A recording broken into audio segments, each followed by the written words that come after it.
On dit que la traite arabo-musulmane n'a rien à voir avec les musulmans. Mais que disent vraiment les faits? Après ma vidéo sur la traite arabo-musulmane envers les subsahariens, beaucoup m'ont écrit pour affirmer que cela n'avait rien à voir avec les musulmans, alors aujourd'hui je prends le temps de faire une mise au point. Depuis les années 1990, certains pays à majorité musulmane ont officiellement aboli l'esclavage, Mauritanie en 1981, puis abolition du terme dans la déclaration du Caire de 1990. Mais dans les faits, des formes contemporaines persistent. En Arabie Saoudite, le kafala, système de parrainage des travailleurs migrants, enferme souvent ces derniers dans des situations proches de l'esclavage, confiscation de passeports, abus physiques, travail forcé, même vente sur les réseaux sociaux.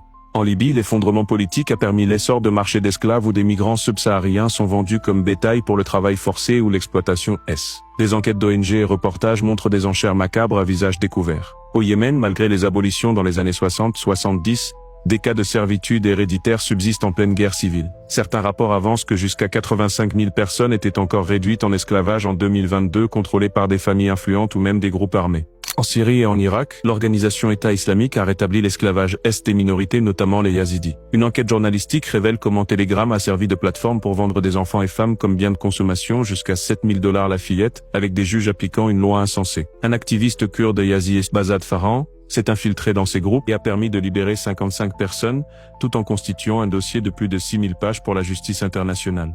Ces récits sont soutenus par des données alarmantes. Selon le Global Slavery Index 2023, l'Arabie Saoudite comptait environ 740 000 personnes en esclavage moderne, soit un des taux les plus élevés de la région. En Turquie, les trafics humains restent massifs, environ 1,3 million de victimes en 2023 selon l'ONU, et le pays figure parmi les moins actifs dans la lutte. Enfin, un livre récent, Captives and Compagnons, retrace 13 siècles d'esclavage dans le monde islamique, Arabie, Empire ottoman, et rappelle que la pratique n'est pas qu'un vestige, mais une blessure toujours béante, encore visible aujourd'hui notamment au Sahel, en Libye ou ailleurs.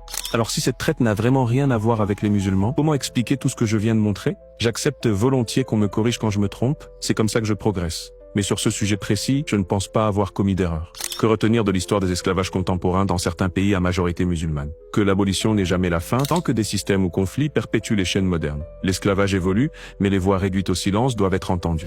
Et souvenez-vous, l'histoire n'est jamais blanche ou noire, elle est toujours grise.